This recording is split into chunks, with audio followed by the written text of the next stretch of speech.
Baik para wakif semuanya.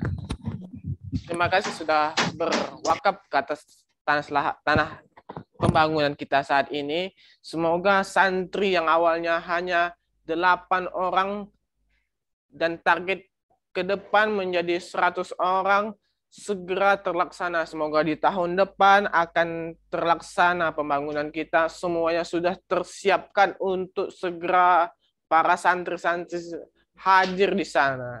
Mari kita bersama-sama menyatukan kekuatan kita untuk berwakaf kepada STP Khairul Ummah. Semoga apa yang kita berikan kelak menjadi amal ibadah kita untuk bersama-sama, bukan hanya kita, tapi bersama-sama para santri. Karena doanya para santri, hafalan-hafalan para santri ini yang akan membawa kita menjadi hujah kita memasuki surganya Allah. Amin amin ya rabbal alamin. Semoga juga di tahun depan ini segera terlaksana. Dari santri yang kita lihat tadi bagaimana kondisinya, bersempit-sempitan. Kondisi itu kayaknya nggak ada jarak gitu, nggak ada pembatas. Jadi sangat perlu untuk di tahun depan akan ada lahan yang bagus, tempat yang nyaman, sehingga mereka bisa fokus membangun, fokus menghafal Al-Quran, dan mereka nyaman di sana. Para wakif semuanya, untuk itu saya mengajak kepada para wakif terus mengikuti kajian ini, karena kita akan terus melaporkan bagaimana keadaan pembangunan di sini. Dan kita akan melaporkan melalui via Zoom, karena kita nggak memungkinkan untuk melakukan tatap muka langsung. Karena kita mengetahui bersama-sama sekarang sedang dilakukan PPKM di mana-mana, sehingga kita harus bagaimanapun harus melaporkan bagaimana kondisi saat ini. Yaitu kita melaporkan saat ini di kondisi Zoom saat ini. Dan para wakif semuanya kami mengajak untuk mengaktifkan semua videonya, bagaimana semuanya bisa aktif video sehingga kita bisa bertatap muka dan kami pun bisa langsung berkomunikasi bersama para donatur sehingga komunikasi kita semakin akrab. Ayo semua para donatur, kami mengajak hidupkan semuanya kameranya hingga kita sama-sama makin berkomunikasi, makin aktif. Baik, kajian kita pada hari ini tentang bagaimana keutamaan bulan Zulhijjah. Kita di mana-mana mendengar di mana keutamaan bulan Rajab, bulan Ramadan. Ini tema pada bulan ini keutamaan bulan Zulhijjah. Akan diisi oleh Ustadz Usman Asy-Syafi'i. Sangat luar biasa pembaca kita pada hari ini, sudah kemana-mana sehingga kita akan mendapatkan ilmu yang sangat luar biasa dengan sangat semangat luar biasa. Untuk itu kami sekali lagi mengajak para donatur untuk mengaktifkan videonya semuanya agar kita aktif berkomunikasi. Baik, kita akan masukkan ke kajian kita. Kita sapa dulu pemateri kita, Ustadz Usman Asy-Syafi'i. Assalamualaikum warahmatullahi wabarakatuh. Waalaikumsalam warahmatullahi wabarakatuh. Keutamaan bulan Zulhijjah bersama Ustadz Muhammad Usman Asy-Syafi'i. Pada Ustadz dipersilahkan. Terima kasih. Bismillahirrahmanirrahim. Assalamualaikum warahmatullahi wabarakatuh. Alhamdulillahirabbil alamin wassalatu wassalamu ala sayyidil mursalin wa imamil muttaqin wa ala alihi wa sahbihi wa man da'a bida'watihi wa tazama bi tariqatihi wa tarassama khutah wa ja'ala al-aqidatan asasan li fitratihi wa ahkama syari'atan miqyasan li amalihi wa masdar li ahkamihi. Asyhadu an la ilaha illallah wahdahu la syarika lah wa asyhadu anna Muhammadan abduhu wa rasuluh la nabiyya wa la rasula ba'dah. Amma ba'd. Faqala Allah Ta'ala fil Qur'anil Qur'an. A'udzu billahi samil alim minasy syaithanir rajim. Bismillahirrahmanirrahim. Ya ayyuhalladzina amanu dukhulu fis-silmi kaffah wa la tattabi'u khutuwatis syaitan innahu lakum aduwwun mubin. Ma'asyiral muslimin rahimakumullah. Alhamdulillah kita bersyukur kepada Allah atas nikmat yang Allah berikan kepada kita sehingga pada hari ini kita masih dalam keadaan hidup ya, di mana Allah titipkan nikmat hidup ini yang akan dihisab di yaumil akhir nanti, dan juga kesehatan pada hari ini di mana sebagian saudara kita dicoba dengan kesehatan itu dalam kondisi sakit misalnya, sementara kita dicoba dengan sehat. Apakah sehat kita nanti akan menjadi di dalamnya amal ibadah, menambah amal soleh kita, atau malah kesehatan kita menjadi menambah kemaksiatan. Itu tergantung kita dalam mensyukurinya. Dan kita juga sangat bersyukur bahwa kita masih dalam keadaan beriman dan Islam. Ini penentu dari semua nikmat yang ada. Karena sekalipun punya harta, pangkat, gitu ya, ada istri, keluarga, dan segala yang kita miliki, jika itu tidak dilandasi dengan iman, maka tidak ada gunanya semuanya, bahkan akan menjadi azab di yaumil akhir. Tapi kalau dilandasi dengan iman, maka semuanya akan menjadi kebaikan dalam hidup kita. Saudaraku yang muliakan oleh Allah Subhanahu wa taala, para wakif, para donatur, dan misalnya hari-hari yang dimuliakan, 3 hari setiap bulannya ada puasa, Yaumul Bid gitu ya. Terus ada lagi yang 1 bulan yang dimuliakan total, itu bulan suci Ramadan gitu. Terus ada yang di pertengah gitu ya, ada 10 hari atau 9 hari dari suatu bulan. Dan ini ada di bulan Zulhijjah. Walaupun terkesan ini sudah lewat, cuman 1 bulan ini juga disebut oleh Allah dan Rasulnya itu sebagai bulan haram. Nah, masuk kepada bulan-bulan yang disebut haram, gitu, ada 4 bulan di situ. Saudaraku yang dimuliakan oleh Allah, pada kesempatan ini mungkin kita akan membahas beberapa hal. Yang pertama yaitu bulan Zulhijjah ini bulan terakhir ya, bulan ke-12 dari bulan Islam atau bulan Hijriah gitu. Jadi di bulan ke-12. Dan nanti sebentar lagi kita masuk awal tahun lagi ya. Jadi Zulhijjah ini 1442 Hijriah, maka sebentar lagi kan masuk kita 1443 Hijriah. Terus bulan Hijriah ini, saudaraku yang dimuliakan oleh Allah, perlu kita pahami bahwa inilah sebenarnya kalender Islam. Sangat berpengaruh ya kepada penerapan syariat Islam sebenarnya. Nah, karena kalau bulan Masehi itu ya tidak berkaitan dengan beberapa hukum-hukum Allah. Tapi kalau bulan Ramadan, bulan Hijriah atau bulan Islam ini sangat berkaitan. Terutama misalnya berkaitan dengan zakat saja. Itu zakat ada, kita pahami ada namanya nisab, ada namanya haul.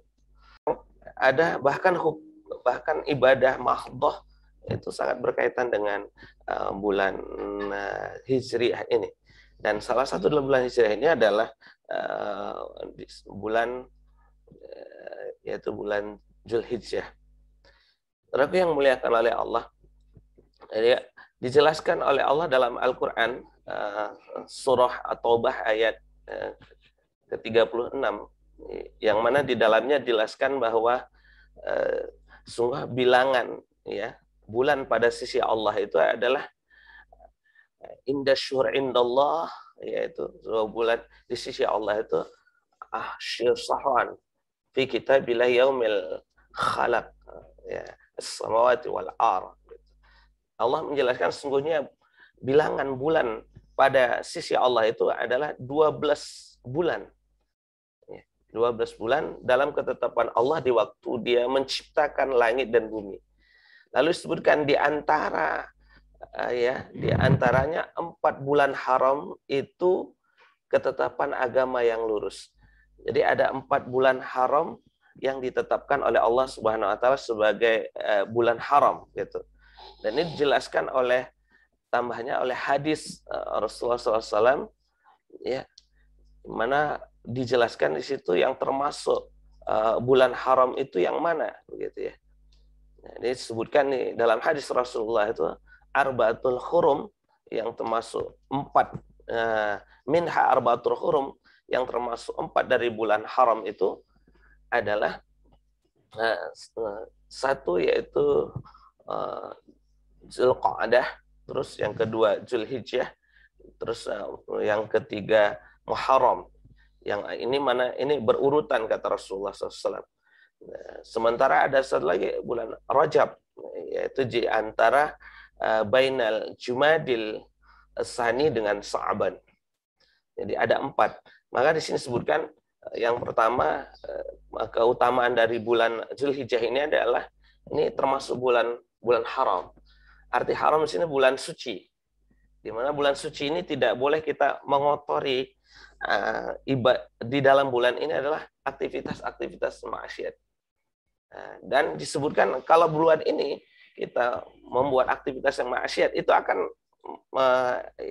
meningkat dosanya begitu. Seperti disebutkan Ibnu Qatadah mengatakan melakukan perbuatan aniaya dalam bulan-bulan haram, yaitu termasuk bulan Zulhijjah ini, maka dosa dan sanksinya jauh lebih besar daripada melakukan pada bulan aniaya pada bulan yang lain. Jadi bulan ini bulan suci, jangan dikotori. Sebaliknya harusnya bulan ini lebih disucikan lagi. Gitu. Itu bulan haram ini. Sehingga kemaksiatan untuk pada diri atau lingkungan sebagainya harus betul-betul ditinggalkan. Karena apa? Karena berlipat ganda dosanya, tidak sama dengan bulan yang lain. Sebaliknya juga, ya, kelebihannya adalah di bulan ini beramal soleh itu malah berlipat ganda pahalanya, gitu ya.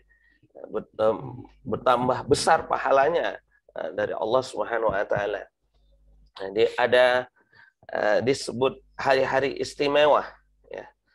Hari-hari istimewa, 10 hari istimewa yang bahkan dalam penjelasan sebagian sahabat dan sebagian ulama bahwa 10 hari di awal bulan Zulhijjah itu lebih tinggi kemuliaannya daripada 10 akhir bulan Ramadan.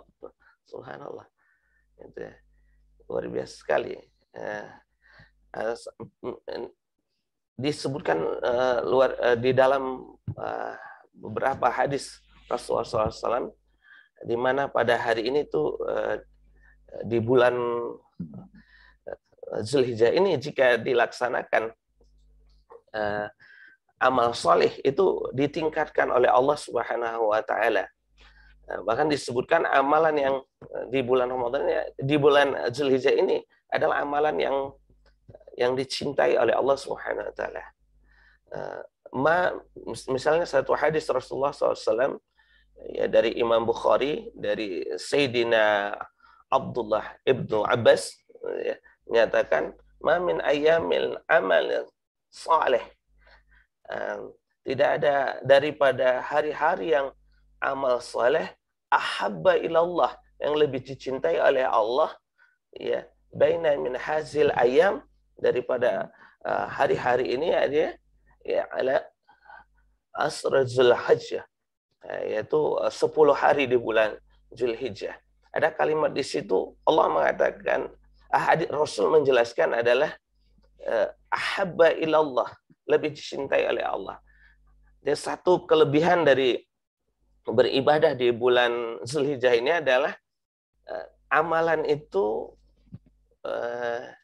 amal yang kita lakukan itu ahabba ilallah, lebih mendapat posisi amalan yang dicintai oleh Allah. Ini subhanallah. Pertanyaannya, kalau sudah sampai pada posisi dicintai oleh Allah amal itu, bukan sekedar diterima oleh Allah, tapi dicintai oleh Allah, itu di atasnya lagi berarti posisinya.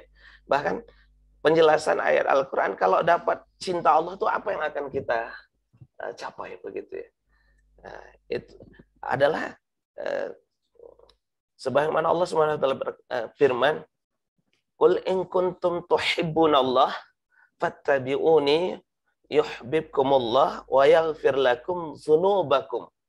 Nah, di situ jelaskan Allah berfirman, "Qul," katakan Muhammad, "in kuntum tuhibbunallah," jika engkau benar-benar mencintai Allah, fattabi'uni, maka ikutilah Rasulullah. Maka apa kalau kita mengikut Rasulullah? Yuhbib, ya. Qul in kuntum tuhibbunallah fattabi'uni yuhibbukumullah. maka Allah akan mencintai orang itu. Kalau sudah dicintai, atau seperti tadi, amal tadi yang dicintai, maka apa yang Allah beri kepada orang tadi? Yaghfir lakum dzunubakum. Maka diampuni semua dosanya. Yaghfir lakum dzunubakum. Lalu Allah ampuni semua dosanya. Jadi orang itu kalau beramal, itu amalnya bisa mengakibatkan tidak diterima, itu dikarenakan ada penutup dari amalnya itu. Apa penutupnya? Itulah dosa. Jadi kalau ada dosa, misalnya kita datang ke hadapan Allah membawa gelas, gelas itu ada isinya, terus ada penutupnya.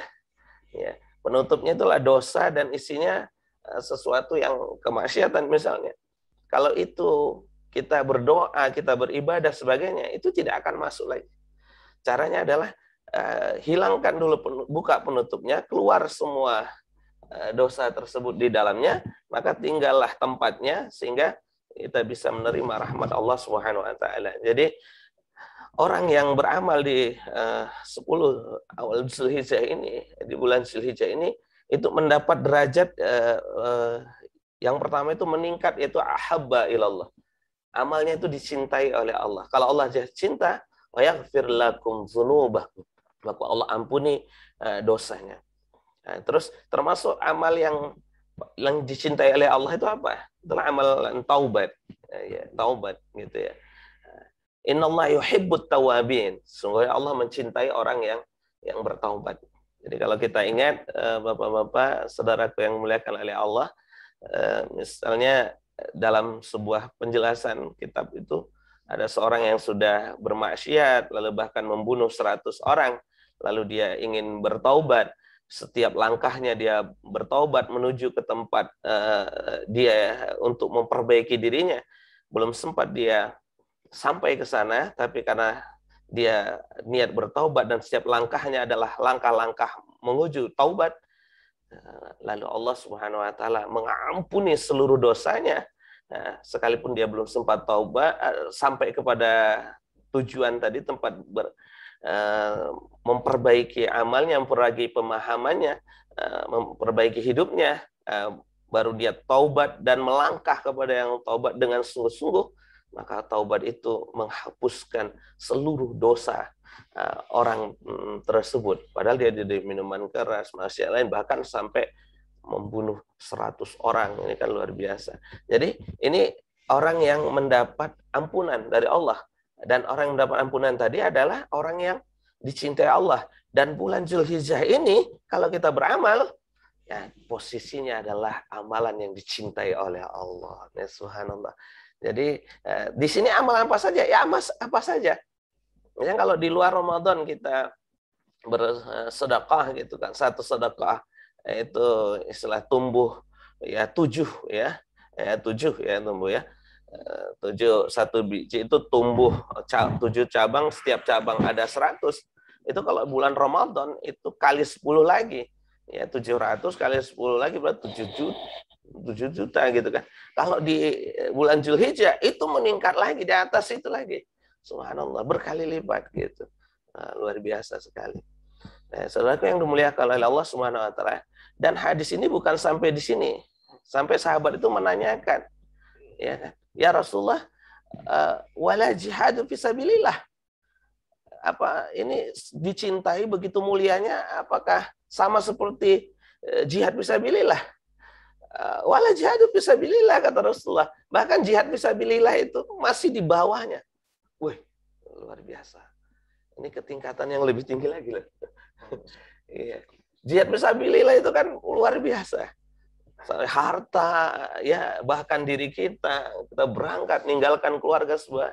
Nah, kalau kita pulang gitu setelah jihad itu, pahala jihad kita itu masih pahala amalan 10 di awal Zulhijjah lebih tinggi lagi di atas itu, subhanallah.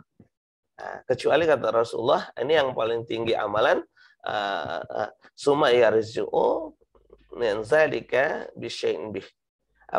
Kemudian ada orang yang ila rajulun, ya, kecuali seorang laki-laki yang keluar dia di jihad fisabilillah itu dengan diri dan hartanya, lalu dia tidak ada satupun yang pulang, gitu. Maksudnya berarti dia mati syahid. Jadi dia berangkat dengan dirinya, dia berangkat dengan hartanya, tapi tidak pulang lagi ke rumahnya. Berarti dia mati syahid. Nah, orang yang mati syahid ini pahalanya paling tinggi ya. Itu yang bisa melebihi dari pahala amalan-amalan di bulan Zulhijjah, di awal bulan Zulhijjah. Subhanallah. Jadi memang Allah posisikan sangat luar biasa ya, posisi dari amalan-amalan di bulan Zulhijjah ini. Baik, saudara yang dimuliakan oleh Allah Subhanahu wa taala, selanjutnya apalagi gitu amalan yang kemuliaan-kemuliaan di bulan Zulhijjah. Yang mana tadi sudah jelaskan bahwa ini bulan haram ya.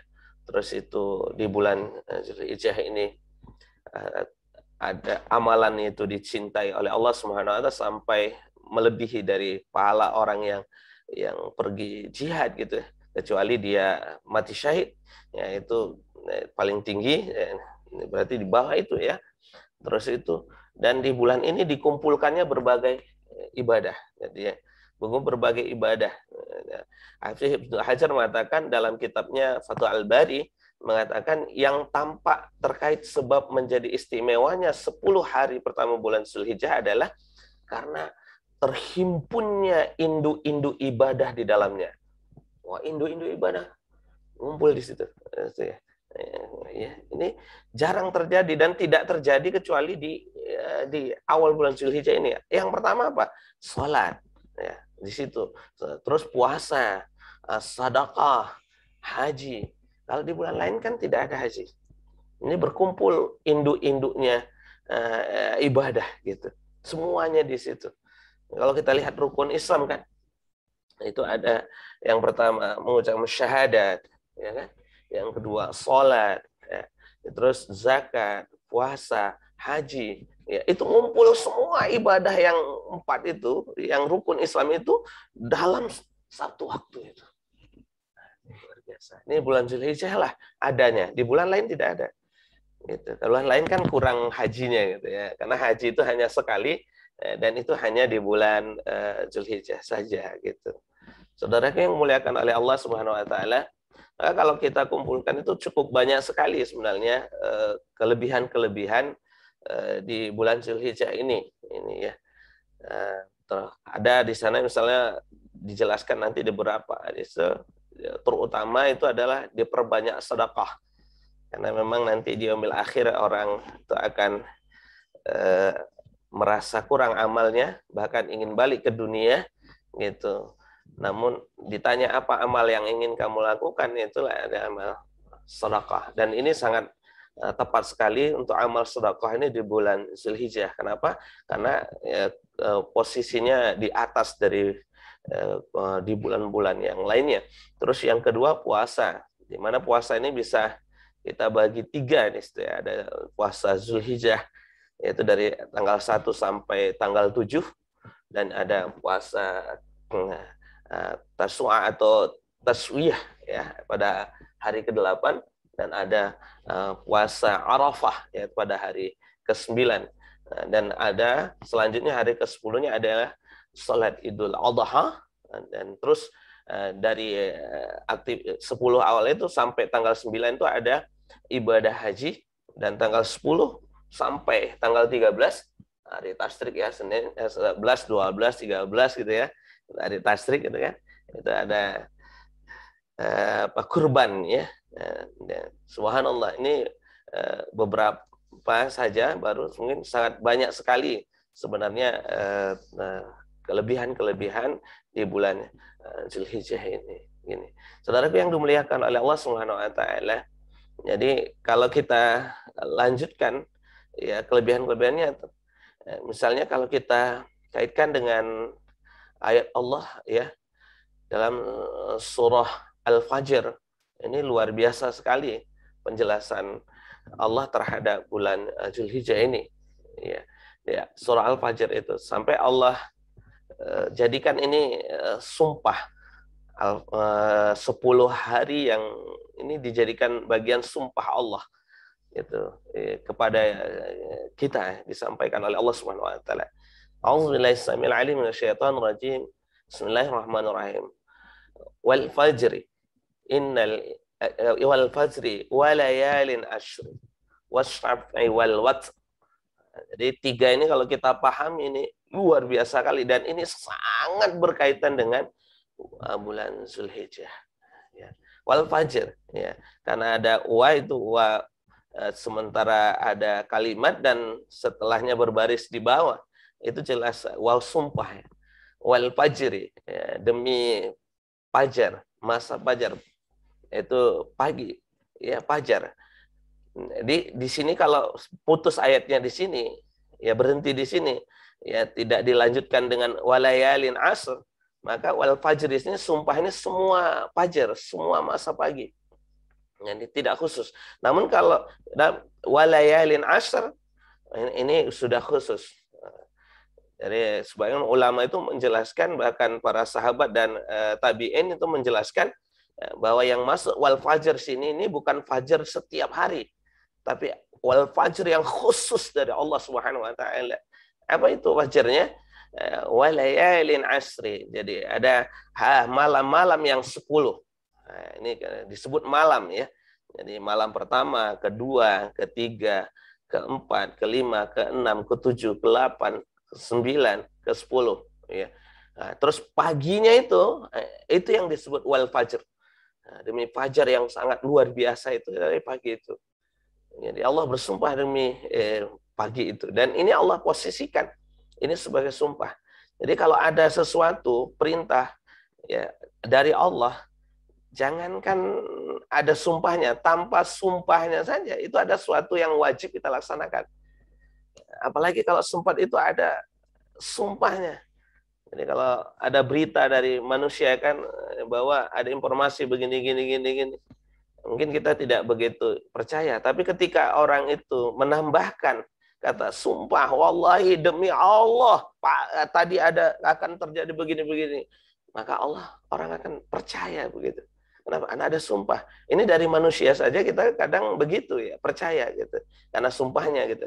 Ini bagaimana dengan sumpahnya Allah Subhanahu wa taala yang menciptakan manusia, menciptakan alam semesta, menciptakan masa, dan demi masa pagi itu Allah bersumpah walayalin asr. Nah, ada 2 sumpah di situ ya. Fajarnya Allah sumpah, terus itu ada 10 hari yang Allah sumpahkan, terus ada lagi wasyaf'i wal watr, ada hari genap, ada hari ganjil.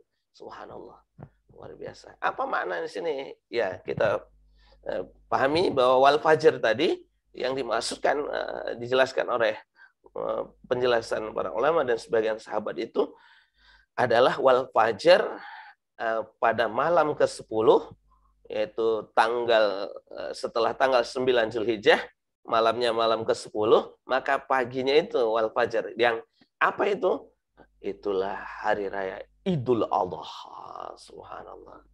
Jadi tidak ada pagi setelah sholat fajar ya, sholat subuh, setelah itu sholat syuruk fajar, terus itu setelahnya ada sholat yang luar biasa, yaitu Idul Adha. Ini dan Idul Adha berapa lama? Ada di dunia saya sekali saja cuma. Subhanallah. Ini wal fajar. Terus siangnya sudah dimulai dengan kurban. Ini jadi amal ibadahnya ngumpul di sini. Subhanallah. Luar biasa saudaraku yang muliakan oleh Allah Subhanahu wa taala. Terus jelaskan di situ lagi 10 ini tadi ada apa saja. Misalnya ada dijelaskan wasyaf'i wal watr. Watr itu witir. Witir itu kan ganjil. Ada satu, kita lihat tanggal 9 ya, itu ganjil, gitu kan? Terus itu cuma 1 hari.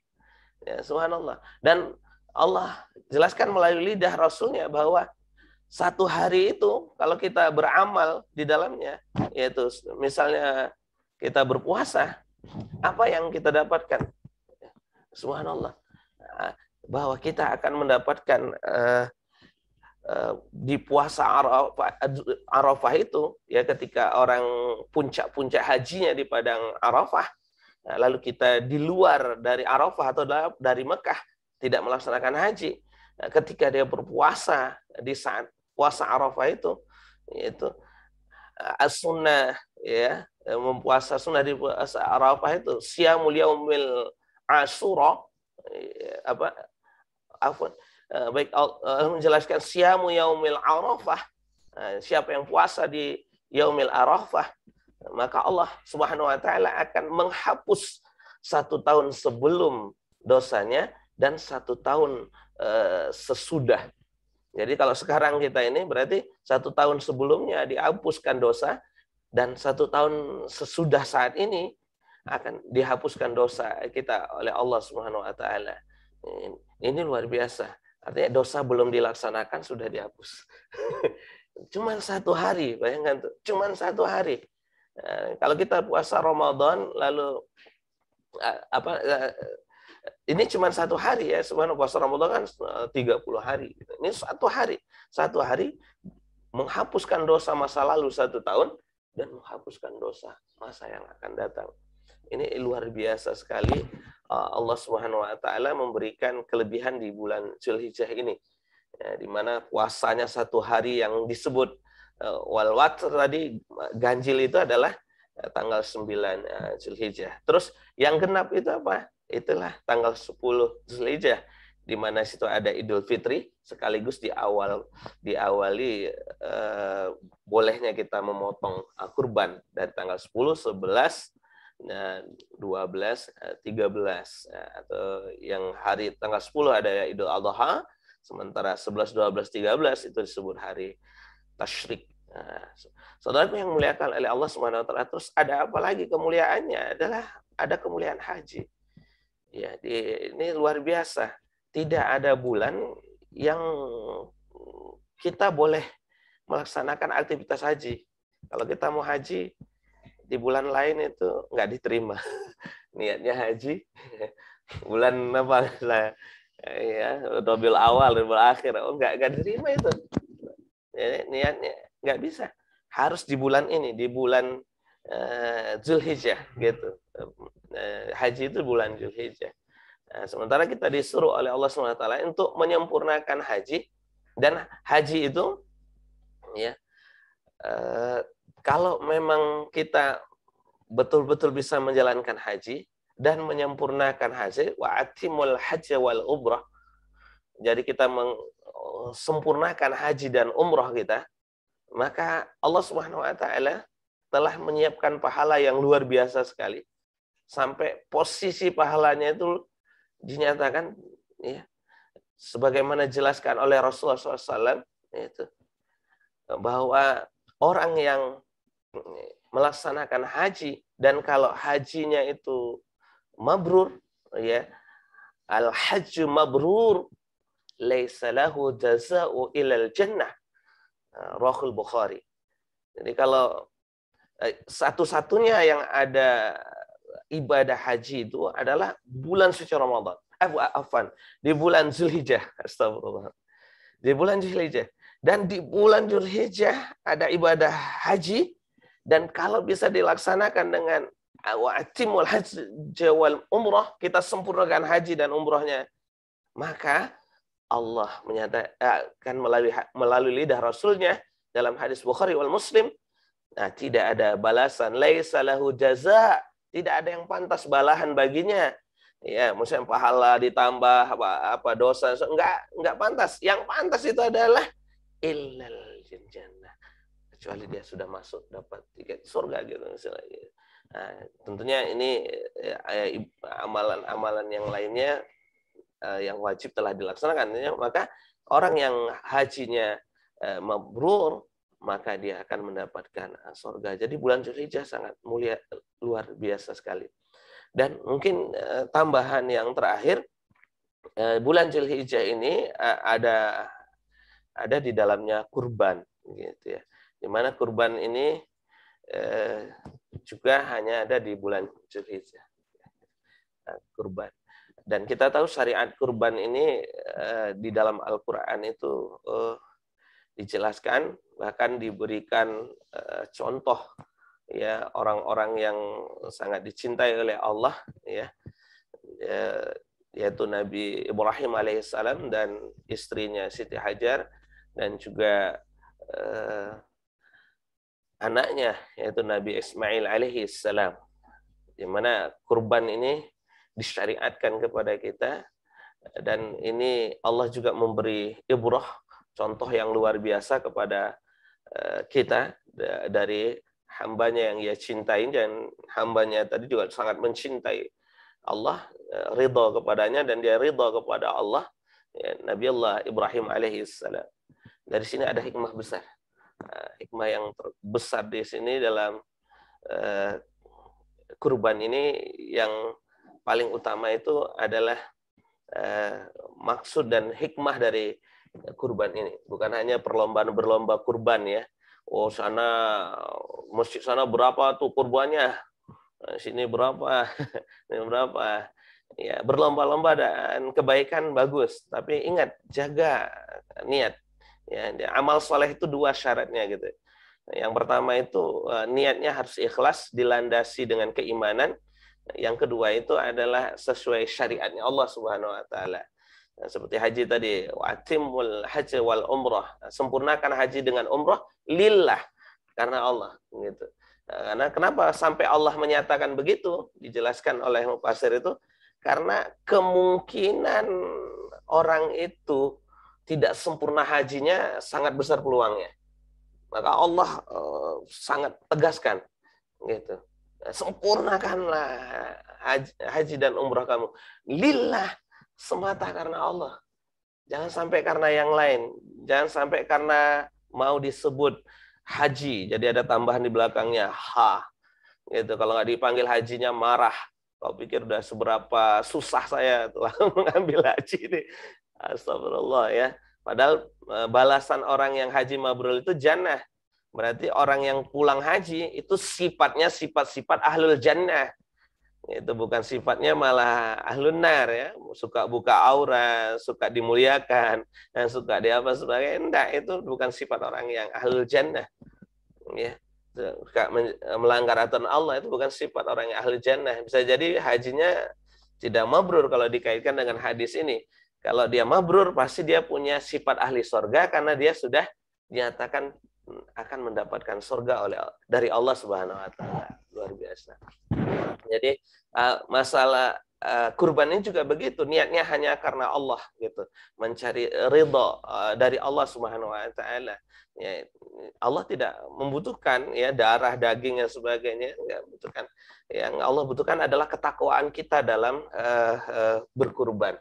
Apa arti takwa itu? Melaksanakan seluruh perintah Allah, meninggalkan seluruh larangan Allah. Berarti ketaatan sempurna yang harus kita tunjukkan dalam berkurban itu, ya, bukan sekedar pengorbanan sebagian harta tadi, kambing atau sapi tadi atau onta, gitu, ya, tapi sebenarnya adalah perwujudan ketaatan mutlak kepada Allah Subhanahu wa taala yang sebagaimana dicontohkan oleh Nabi Ibrahim alaihissalam dan keluarganya. Kita lihat, Nabi Ibrahim itu sudah umurnya di atas 80-an tahun, hampir mendekati 90-an tahun, belum punya anak, begitu. Lalu dia tapi tetap terus berdoa, Rabbi habli minas salihin, gitu, berikan anak, tapi kalau anak jangan sekedar anak, tapi harus anak yang saleh. Gitu. Jangan minta cuman ya Allah beri anak saja. Tidak dilanjutkan dengan kata yang saleh. Ini anak bisa jadi azab nanti. Terus kita minta doa, ya Allah berikan anak yang saleh, gitu. Lalu sampai Allah berikan ketika dia menikahi Bunda Hajar, terus itu punya anak yaitu Ismail, masih kecil, masih imutnya, masih senangnya, dan apalagi sudah selama ini belum punya anak, ya kan, sudah sekali punya anak, lalu bagaimana bahagianya, bagaimana senang, bagaimana cintanya, kasih sayangnya. Cuman Allah uji, ini kamu lebih cinta anakmu atau aku nih? Ridho nggak dengan apa keputusanku, gitu, ya. Nah, Allah perintahkan dia untuk dalam tanda kutip itu, ya, seakan bawa anakmu, letakkan di tempat yang jauh, gitu kan, seakan-akan maaf cakap seperti dibuang, gitu. Coba bayangkan, itu disuruh oleh Allah itu Ibrahim bawa istrimu, anakmu ke padang pasir yang nggak ada orang di sana, nggak ada pohon di sana, gitu kan, nggak ada air bahkan, padang pasir. Sampai ke sana nanti kamu tinggalkan, jangan tengok-tengok. Oh, ya Allah, ini gimana? Kalau kita yang diperintahkan bagaimana ini ya? Ya Allah, luar biasa ini. Tapi Ibrahim gimana? Cintanya kepada Allah di atas segala-galanya, ketaatannya kepada Allah di atas segala-galanya, ya luar biasa. Semuanya adalah karena Allah gitu. Walaupun dia sayang sama anaknya, cinta anaknya, tapi itu cinta yang rendah, cinta yang ulia, yang tinggi itu adalah cinta kepada Allah, kepada Rasul, kepada syariatnya Allah dan Rasulnya. Itu dia cinta. Jadi ketaatan itulah dia laksanakan. Dia antar anaknya di padang yang tandus tadi, lalu dia pun pulang dengan hati yang luar biasa. Tapi dia taat kepada Allah, dia berjalan. Ini juga ada hikmah dari Bunda Hajar. Bunda Hajar menyampaikan, wahai suamiku, wahai Ibrahim suamiku, kenapa engkau tinggalkan kami di sini? Ya, tidak ada orang, tempat yang seperti ini. Kenapa? Tidak dijawab. Lalu ditanya, wahai suamiku, yang kedua kalinya, kenapa engkau tinggal kami di sini dalam kondisi seperti ini? Ya, kami cuma berdua dan tidak di padang tandus seperti ini. Nabi Ibrahim tidak menoleh gitu. Dan ditanya yang ketiga kali, ya Nabi Ibrahim alaihissalam, suamiku, kenapa kamu tinggalkan kami di sini dalam kondisi seperti ini? Apakah karena ini perintah Allah? Ini ada tambahan. Lalu Nabi Ibrahim bilang, iya. Ketika Bunda Hajar memahami ini adalah perintah Allah, hatinya langsung tenang, dia langsung positif thinking kepada Allah. Dia mengatakan, kalau ini adalah perintah dari Allah, maka kami tidak akan pernah disia-siakan oleh Allah Subhanahu wa taala. Apa yang terjadi saat itu? Memang tidak ada air, tidak ada rumah, tidak ada orang banyak, tapi apa yang terjadi? Selanjutnya tempat itu akan menjadi desa, selanjutnya menjadi kota, selanjutnya menjadi pusat kota dunia yaitu Mekah. Luar biasa, ini rahasia Allah. Di balik perintah Allah, sekalipun tampak di depan mata gersang, tidak ada pohon, tidak ada air, tapi kalau itu perintah Allah, ada rahasia besar di balik itu. Seperti kejadian pada Bunda Hajar dan Nabi Ismail alaihissalam ini. Ketika dia yakin kalau ini perintah Allah pasti tidak akan Allah sia-siakan, maka pasti akan terjadi kebaikan, rahmat Allah pasti akan terjadi. Dan itu terbukti nyata dalam sejarah. Dan kita begitu juga, saudaraku, wahai ibu, wahai bapak, wahai saudara sekalian, kalau itu perintah Allah, apapun itu beratnya, bagaimanapun kondisinya, seperti apapun situasinya, kalau itu perintah Allah, jangan kita tinggalkan. Karena di balik itu pasti ada kebaikan yang luar biasa besarnya. Dan selanjutnya ketika Nabi Ibrahim alaihissalam sudah berpisah lama, lalu dia menjenguk anaknya sudah mulai remaja, yang mengatakan 8 tahun, ada yang sampai 13 tahun. Dia sudah bisa membantu bekerja gitu ya. Maka saat itu diperintahkan oleh Allah lagi. Kalau kemarin suruh diantar di tempat yang gersang, ditinggalkan begitu saja, sekarang diperintah untuk disembelih. Berarti maknanya untuk dibunuh. Ya Allah. Ini gimana kalau kita yang diperintahin ini seperti apa? Apa yang kita cintai itu disuruh oleh Allah dimusnahkan itu. Ya. Nah, ya. Tapi karena itu permintaan Allah, dia cinta kepada Allah, dia taat kepada Allah, sempurna ketakwaannya kepada Allah. Inilah hikmah dari kurban ini ya. Maka dia apa yang dia lakukan? Benar-benar dia laksanakan perintah Allah itu. Dia sampaikan, ya anakku, waduhai anakku, bahwa aku melihat engkau dalam mimpiku, aku menyembelihmu, bagaimana pendapat? Maza taro, bagaimana pendapatmu? Maka anaknya mengatakan, wahai abah, ya abati, wahai ayahku, laksanakan apa yang diperintahkan. Bukan laksanakanlah, bukan, tapi laksanakan apa yang diperintahkan. Karena dia tahu itu perintah Allah, karena Allah sudah merintahkanmu, maka laksanakan perintah itu. Demi Allah, insya Allah kamu akan melihat aku adalah termasuk orang-orang yang sabar. Subhanallah, dengan kesempurnaan ketaatan keluarga Nabi Ibrahim, Nabi Ibrahimnya sempurna ketaatannya, istrinya, anaknya, ya, maka Allah datangkan kurban yang besar. Inilah sejarah yang luar biasa, tapi perlu kita pahami di sini adalah inti dari pada kurban ini adalah ketakwaan. kita kepada Allah Subhanahu wa taala. Yang sampai itu adalah ketakwaan kita. Jadi kita dari hikmah berkurban ini, dan kurban ini hanya ada bulan Zulhijjah. Kemuliaannya dari bulan Zulhijjah. Maka kita berkurban bukan hanya kambing atau sapi atau sebagainya, tapi kita siap mengorbankan diri dan semua harta kita dalam ketaatan kepada Allah Subhanahu wa taala secara sempurna. Demikian mungkin untuk sementara saya kembalikan. Baik Ustadz, semoga kita, saya, para ustadz, para wakil, para donatur, semoga bisa segera ke Mekah sehingga kita bisa melaksanakan ibadah haji bersama-sama, menyempurnakan rukun Islam semuanya. Baik teman-teman, para wakil, Bapak Ibu semuanya, mari kita masuki kepada sesi tanya jawabnya. Ustadz, ini ada nggak itu kisah atau sejarah yang bisa kita ambil pelajarannya tentang bagaimana para ulama atau para pemimpin-pemimpin Islam ini memanfaatkan bulan Zulhijjah ini, atau kisah-kisah yang bisa kita ambil pelajaran itu, Ustaz? Silakan, Ustaz.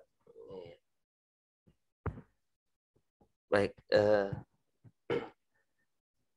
kalau kita membaca sejarahnya tentu sangat banyak sekali ya kisah-kisah ini gitu, terutama masalah penyelenggaraan haji gitu ya, yang luar biasa dari masa Rasulullah dan selanjutnya masa sahabat dan tabi'in dan tabi'in, di mana haji ini adalah termasuk pertama hari raya paling besar bagi umat Islam, termasuk ibadah yang luar biasa, yaitu karena dia mengorbankan dua, yaitu sekaligus ibadah badan ya fisik ya, dan ibadah maliyah harta ya gitu. Jadi orang berangkat haji itu dia mengorbankan harta sekaligus badannya, dirinya langsung berangkat, sama seperti mirip seperti orang berangkat jihad.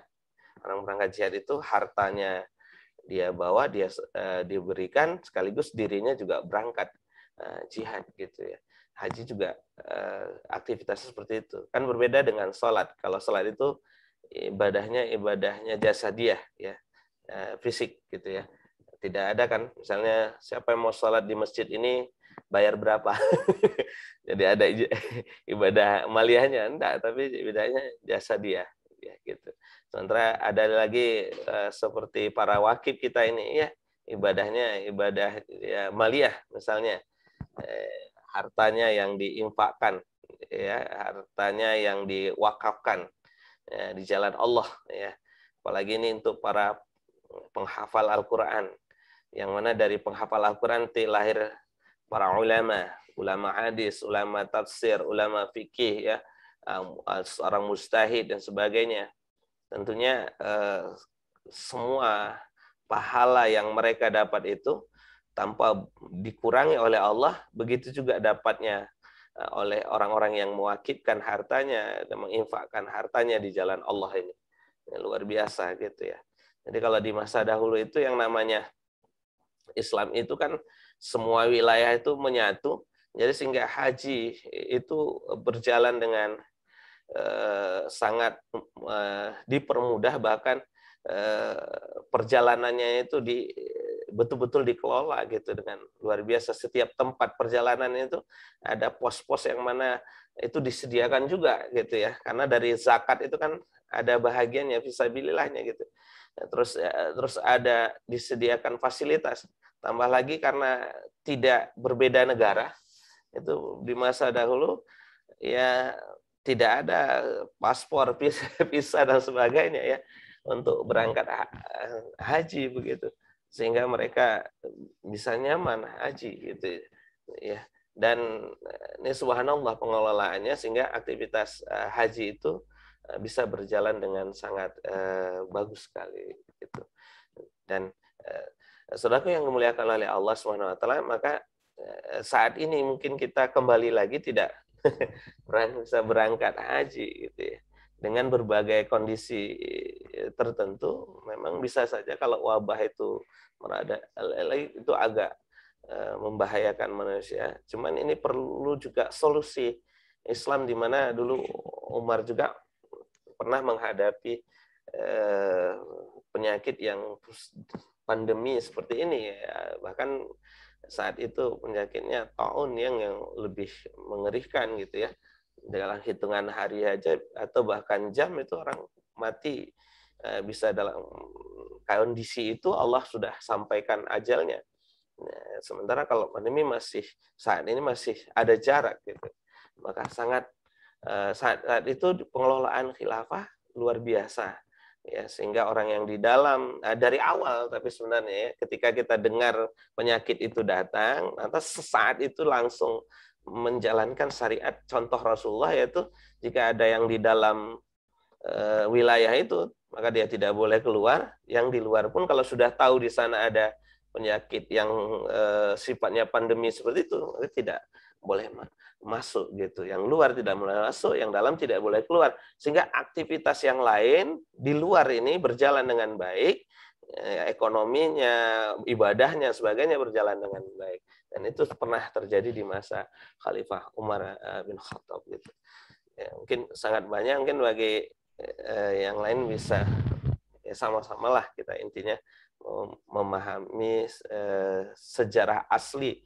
Karena memang kalau Islam tuh saya ada cerita para nabi, para sahabat sebagai itu asli kejadiannya, superhero-nya asli. Kalau televisi atau yang dari luar sana ada superhero-nya, semuanya hayalan ya. Tidak ada kenyataannya. Kalau kita nyata, kita bisa kepada siapapun dari semua sahabat, kita ambil contoh kata Rasulullah SAW. Mereka bagaikan bintang di langit yang bintang mana aja ya tetap terbaik gitu. Baik Ustadz, semoga kita sama-sama bisa memanfaatkan bulan Zulhijjah ini. Waktu-waktu kita manfaatkan untuk taat kepada Allah Subhanahu wa taala, dan tahun depan kita bisa ikut kurban dengan harta-harta kita, semua kita bersatu merayakan hari raya Idul Adha. Dan hari raya dan juga bulan Zulhijjah tahun depan haji di Indonesia ini bisa dibuka kembali. Amin. Amin ya rabbal alamin. Mari kita sama-sama, para wakil, Bapak Ibu, teman-teman semuanya, kru-kru yang bertugas, menadahkan tangan, memohon doa kepada Allah Subhanahu wa taala, semoga semua musibah yang ada di negeri ini segera terselesaikan. Untuk itu, doa akan dipimpin oleh Ustadz Usman Asy-Syafi'i. Pada Ustadz, dipersilahkan. Baik. Sebelum kita berdoa, kita buka dulu tutup penghalang dari doa kita. Jadi kalau di Arafah itu kan aktivitas pertamanya itu adalah istighfar ya. Istighfar, terus itu baru aktivitas yang lainnya. Kenapa? Karena tutupnya harus dibuka dulu gitu. Kita istighfar 3 kali, astagfirullahaladzim, astagfirullahaladzim, astagfirullahaladzim. A'udzubillahi samil alim minasyaitonir rajim. Bismillahirrahmanirrahim. Alhamdulillahirabbil alamin. Wassalatu wassalamu ala asrafil anbiya'i wal mursalin wa ala alihi washabbihi ajma'in. Allahumma shalli wa sallim ala sayyidina Muhammad sallam radhiyallahu tabaraka an kulli sahabati Rasulillah ajma'in. Rabbana zalamna anfusana wa illam taghfir lana wa tarhamna lanakunanna minal khasirin. ربنا اغفر لنا ذنوبنا ولوالدينا وارحمهم كما ربونا صغارا ولجميع المسلمين والمؤمنين والمؤمنات وأموات إنك سميع قريب مجيب الدعوات ويا قاضي الحاجات يا مجيب السائلين اللهم إنا نسألك رضاك والجنة ونعوذ بك من سخطك والنار اللهم افتح لنا أبواب الخير وافتح لنا أبواب البركة وافتح لنا أبواب النعمة وافتح لنا أبواب القوة وافتح لنا أبواب الصحة وافتح لنا أبواب السلامة وافتح لنا أبواب الجنة برحمتك يا أرحم الراحمين. Wahai Allah yang maha menatap, wahai Allah yang maha mendengar, wahai Allah yang maha mengetahui, ya Allah ya Arhamar Rahimin, berkahilah kehidupan kami ya Allah, begitu juga berkahi juga harta kami ya Allah, berkahi keturunan kami ya Rabbana, berkahi keluarga kami ya Allah, Jadikan setiap diri kami saleh salihah, keluarga kami sakinah mawaddah warahmah. Jadikan negeri kami baldatun thayyibatun warabur rahmah. Dengan kau ganti sistem aturannya dengan sistem aturanmu ya Allah. Wahai Allah yang maha pengasih, yang maha penyayang ya Rabbana. Jika kami punya tenaga ya Allah, maka jadikan tenaga kami itu dalam ibadah ya Allah, dalam memperjuangkan agamamu ya Allah, dalam menjalankan syariatmu ya Allah. Ya kami kau berikan harta, nikmat harta ya Allah, maka jadikan harta kami ya Allah fi sabilillah, di jalanmu ya Allah, hingga kami bisa mudah hati kami, tidak berkata-kata, tidak berat ya, bahkan ringan sekali ya Allah, jika memang itu bagian daripada ketaatan kepada Allah. Sehingga kami sangat mudah untuk berinfak, sedekah ya Allah. Kami sangat mudah sekali untuk mewakafkan harta kami di jalan-Mu ya Allah. Jangankan harta ya Allah, jadi kami pun akan kami wakafkan di jalan-Mu ya Allah. Karena itu ya Rabbana akan makin mendekatkan kami dengan-Mu ya Allah, akan mensucikan harta dan jiwa kami ya Allah, sehingga Engkau ya Rabbana menerima kami di yaumil akhir tanpa hisab ya Rabbana, karena telah suci dan bertemu dengan yang maha suci ya Rabbana. Oh ya Allah ya Arhamar Rahimin ya Allah, jika ada pekerjaan kami ya Allah tercampur yang tidak baik, yang haram atau riba dan sebagainya ya Allah, maka berilah solusi ya Rabbana. Maka mudahkan kami untuk meninggalkan semua yang haram. Mudahkan kami untuk meninggalkan semua apa-apa yang jauh dari aturan-Mu ya Allah. Karena syaitan ya Rabbana dan antek-anteknya ya Allah tidak pernah tidur, tidak pernah berhenti, dan tidak pernah capek untuk menggoda kami ya Allah. Hanya kepada-Mu kami berlindung ya Allah. Berlindung terhadap godaan syaitan, terhadap harta kami ya Allah, fitnah dunia, fitnah harta, fitnah yang lainnya ya Rabbana. Rabbana atina fid dunya hasanah wa fil akhirati hasanah wa qina adzabannar ya Allah. Berilah kebahagiaan dunia ya Rabbana. Apa yang kami rencanakan ya Allah, sekolah ya Rabbana, di mana di dalamnya akan lahir para generasi Islam ya Rabbana, yang akan mengemban Islam ya Allah, akan memuliakan Islam ya Allah, akan melahirkan peradaban Islam ya Allah, akan mengembalikan kehidupan Islam di masa-masa dahulu ya Allah, akan menegakkan kembali aturan-aturan-Mu ya Allah. Maka permudahkan kami ya Allah dalam melahirkan atau membuat sekolah ini ya Allah, dan permudahkan ya Allah kami dengan para wakif ini ya. Permudahkan kami dengan para donatur ya Allah, yang mereka bersama-sama kami ya Allah, tiada lain niatnya hanya karena-Mu ya Allah, karena generasi Islam ya Allah, karena mencari ridha-Mu ya Allah, karena ingin dekat dengan-Mu ya Allah, karena ingin mendapatkan di yaumil akhir nanti ya Allah, terhapusnya dosa dan banyaknya pahala serta mendapat ridha dan surga-Mu ya Rabbana ya Arhamar Rahimin.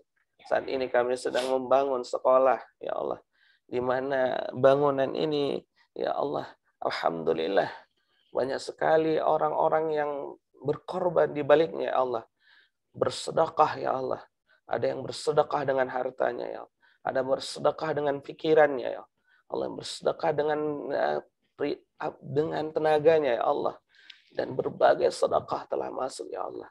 Maka karena ini sesuai syariat-Mu ya Allah, maka ridhailah ya Allah, maka permudahkanlah ya Allah, agar sekolah ini, pesantren ini betul-betul terbangun di atas ketakwaan ya Allah, dan benar-benar melahirkan generasi Islam ya Allah, sehingga konsep langit membumi terlaksananya syariah secara kafah ya Rabbana. Rabbana taqabbal minna du'ana innaka antas samiul alim wa tub alaina innaka antat tawwabur rahim.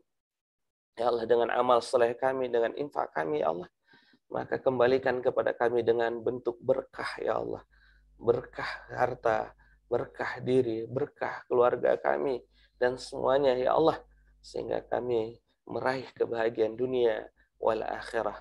Wassallallahu ala Muhammad wa ala nabi ummi wa ala alihi wasallam. Walhamdulillahi rabbil alamin. Terima kasih Ustadz telah menyampaikan kajian kita pada hari ini. Mari kita sama-sama menutup kajian ini dengan sama-sama mengucapkan hamdalah. Alhamdulillahirabbil alamin dengan doa kafaratul majelis. Subhanakallah wa bihamdika asyhadu an la ilaha illa anta astaghfiruka wa atubu ilaik. Wakaf itu mudah. Wakaf sekali pahalanya abadi. Berwakaflah sebanyak-banyaknya sebelum kain putih itu menjadi selimut teman kita tidur. Saya Ridwan Al-Stanir dan seluruh kru yang bertugas memohon maaf atas segala kesalahan yang kami buat selama acara ini berlangsung. Assalamualaikum warahmatullahi wabarakatuh. Waalaikumsalam.